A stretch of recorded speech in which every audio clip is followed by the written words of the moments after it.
que está no mundo, né?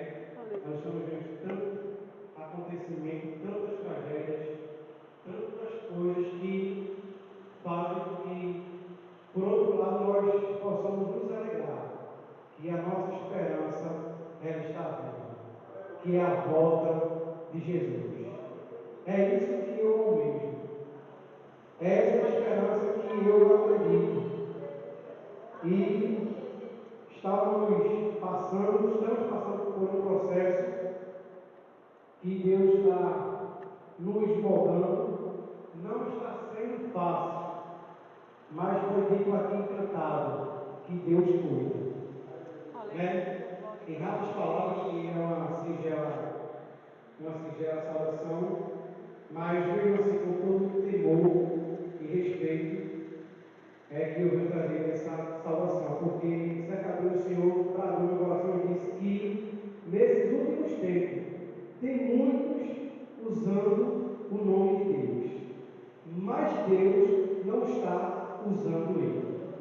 E nós observamos que, se nós entrarmos na Bíblia em detalhes, nós vemos que um grande sacerdote, o primeiro juiz chamado, Samuel, ele chega e diz: és tu? Eu disse: não, você olha a aparência, mas Deus conhece e sonda o nosso coração. Então saiba uma coisa nesta noite: por mais que esteja difícil a situação, por mais que esteja complicado, por mais irmão você não me conhece, você não sabe a minha história, nem tão pouco eu quero saber. Mas eu creio em Deus que faz o grande ficar pequeno e o pequeno se tornar grande. A Bíblia diz que o apóstolo Paulo exatamente diz assim: que Deus confunde as coisas sábias com as loucas, e as loucas com as sábias.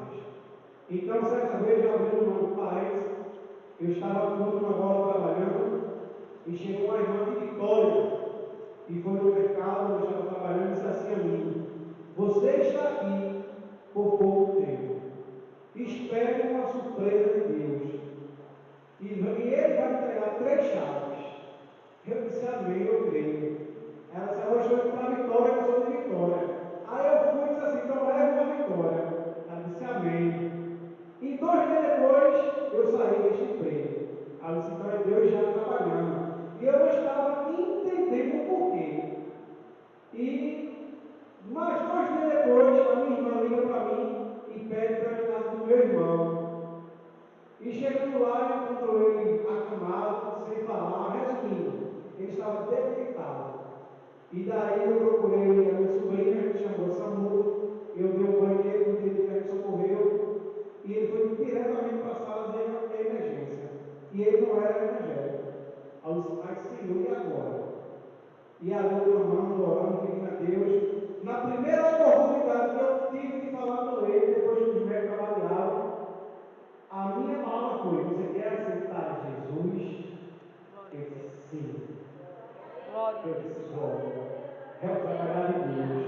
Você quer aceitar Jesus para ir morar no céu? Eu disse: sim. Você se arrepende dos seus pecados? Eu disse: sim.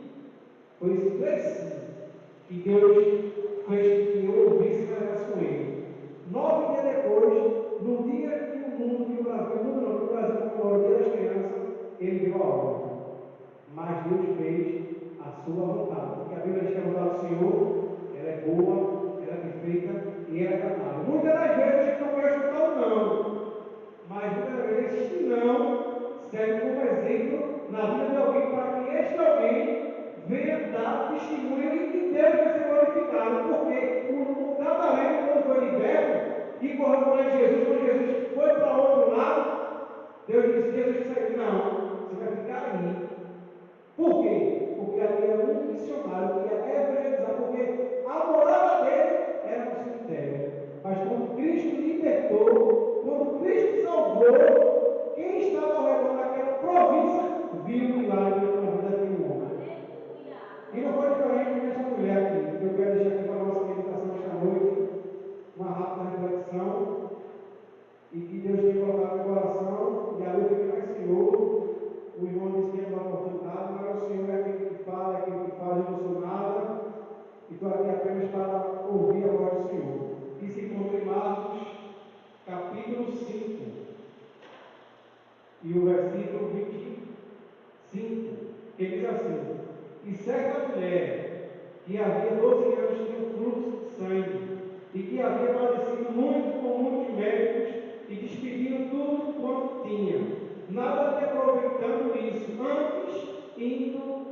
pior.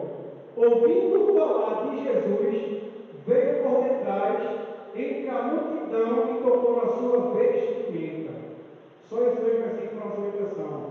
O que me chama a atenção, meus irmãos, é que esta história, este personagem, desta mulher, é bem conhecida entre os irmãos.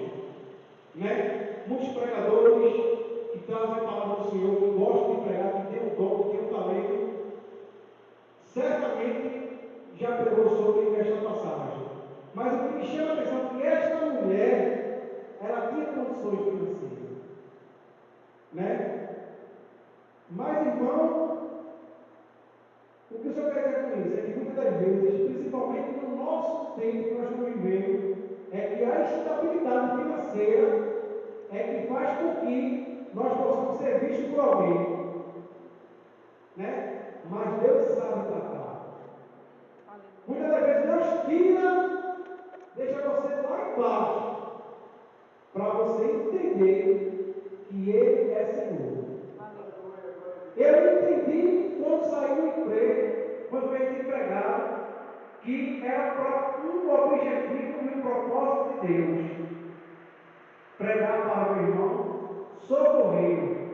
Porque se eu tivesse ido ali, talvez, como o maluco eu disse, se tu não fizer nada, porventura pode vir, né? Providência do outro lado. Mas vai vir cobrança. Então eu entendo trabalhar com Deus neste momento.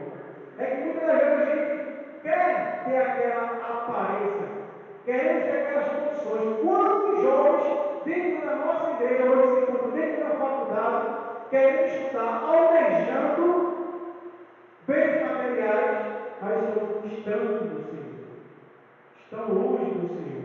E nós vemos que essa mulher, ela foi desamparada pela sua família, porque ela tinha uma hemorragia, segundo o livro de Levítico, né?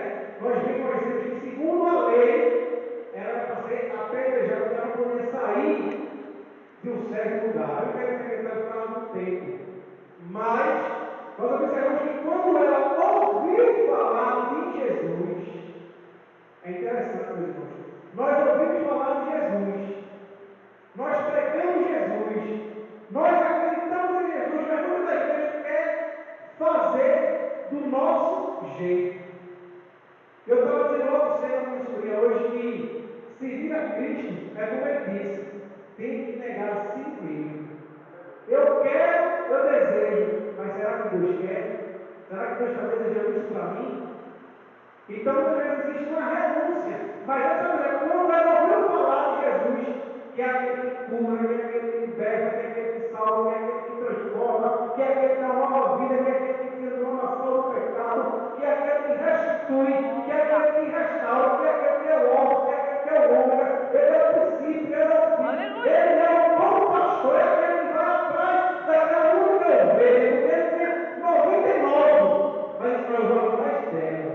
Porque você, porque eu, somos importantes. A Bíblia diz que Deus é onipotente, onipresente e onisciente. O que é isso, meu irmão? Ele sabe o passado, ele sabe o presente, ele sabe o futuro, e tudo está em suas mãos. Mas Jesus sabia que aquela mulher vinha ao seu encontro. Ele sabia. Ao encontro da filha de Jairo, no caminho, aquela mulher se prostrou, tocou, ela acreditou. O que ela tinha de mais precioso, que eu acho que ela tinha, ela gastou tudo nos médicos, ela acreditou no mundo secular. Eu falei aqui dos jovens que na questão da faculdade, eu estou dizendo aqui que não é ruim você querer estudar, ter uma melhora, mas muitas das vezes não é aquilo que Deus quer. Se nós observamos a Bíblia de Gênesis e Apocalipse, nós vemos que os homens de Deus, as mulheres de Deus, não tinham essa ambição. Pelo contrário, enxergava Deus. Porque a Bíblia diz que quando nós enxergamos a Jesus, as demais coisas Ele acrescenta. Aleluia. Mas essa mulher acreditando, depositando, confiando naquele que pode transformar, aleluia, ela tocou em Jesus. E que nesta noite, meus irmãos, por mais que esteja dificultosa a nossa vida, por mais que esteja complicada, por mais que a gente ache que não tenha mais jeito, Aleluia.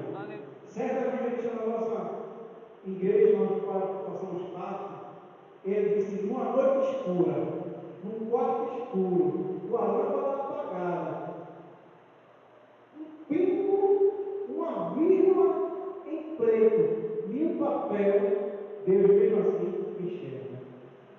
Então ele está te enxergando, ele está nos contemplando. Foi dito aqui, pelo último hino, nós sobrevivemos. E iremos sobreviver, porque Deus é aquele que cuida, é aquele que